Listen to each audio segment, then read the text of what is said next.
Hey fam, welcome back. And if you're new, welcome. My name is Nai. And in this video, we're going to share some best practices for Lightroom Classic on a Mac.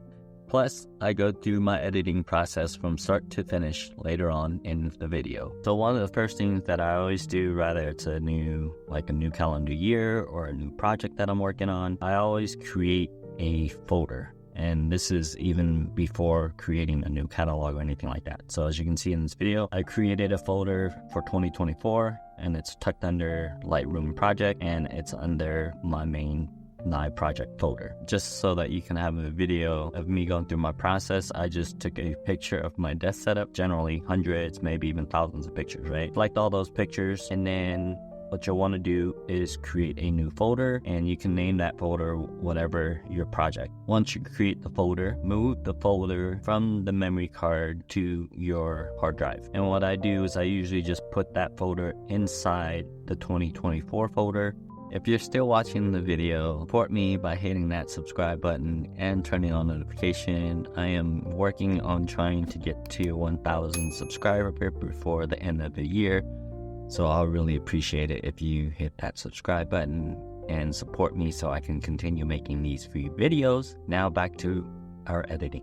All right, creating a new catalog. Now you can create one master catalog and put all of your pictures, or you can create a new catalog for each and every single one of your projects. That is completely up to you. And so in order for you to create a catalog, the shortcut that I use is, let's make sure we say this correctly. It is the option. So while you're holding down your option key, what you'll want to do is launch the Lightroom Classic app. And then you'll get this little window here. And as you can see, it says create new catalog. And then you can just click that and you can title it whatever you want. And then you can also dictate where that folder goes. And once you do that, the application launch and then you get a new catalog. Yes, all of that before we even start editing.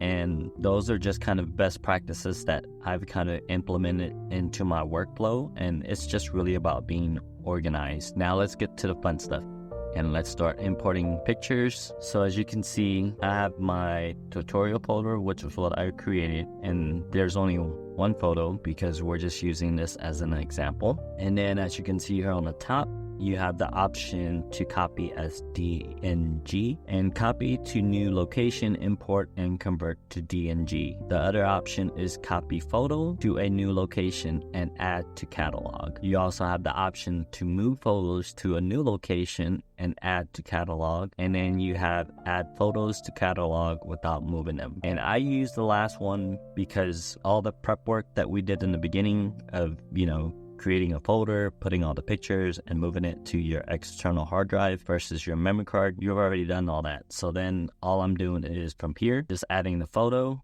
and then you come to the bottom and hit import. Sorry to break your heart, but not every picture that you take is not going to make it to, the final list. And the way I do it is just put 1, 2, 3, 4, 5, and you can rate your pictures that way. For me, I go through a tiered process where there's some that I really like, then I'll just give it a 5-star. Some that I'm kind of like, I'll put a 3-star. But once you go through that process of filtering all of the pictures that you like, you get into the develop tab, and that's where you start editing. I usually start off with the lens correction, but it's going on to Instagram. We're going to select the 1x1 because it's a square, just so that my feed looks good. Once I do that, I'll go to the lens correction here and I will remove chromatic aberration and enable profile correction. Once I enable the lens correction, I'm actually not going to do any transform because I've already kind of completed that. And then the next step that I normally do is I slap on a preset or a profile.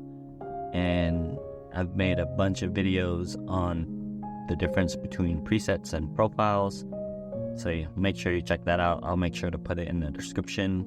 And it really is just to kind of give me a basis to kind of, where to start.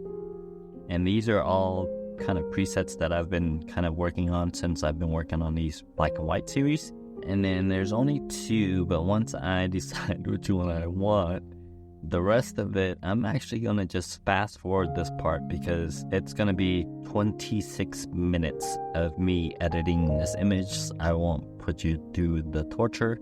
If you're a beginner editor, I would just go through all of your different panels here on the right and just move it from left to right just to see what it's affecting so that you have an idea of what it does. And while I'm fast forwarding the editing process, this is usually how it goes.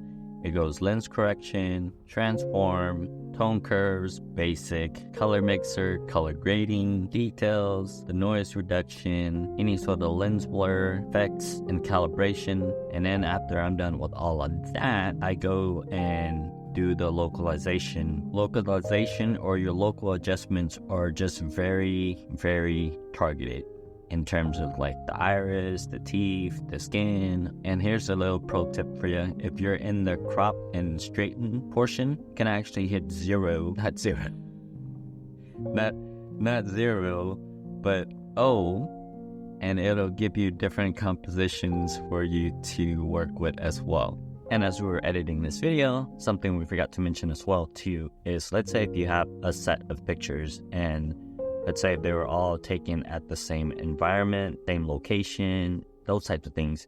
If you edit one photo, you can actually copy and paste those settings onto other photos that share the same environment or characteristics, so that way it can save you some time. If you made it this far, consider supporting the channel by gently tapping that subscribe button and turning on notifications so you know when I drop a new video. Feel free to like, comment, and share the channel. Please help me as I march along on my road to 1,000 subscribers before the end of 2024. And if you like this video, I have a whole playlist over here. Thanks fam, take care of yourself, and I appreciate you, and I'll see you on the next video.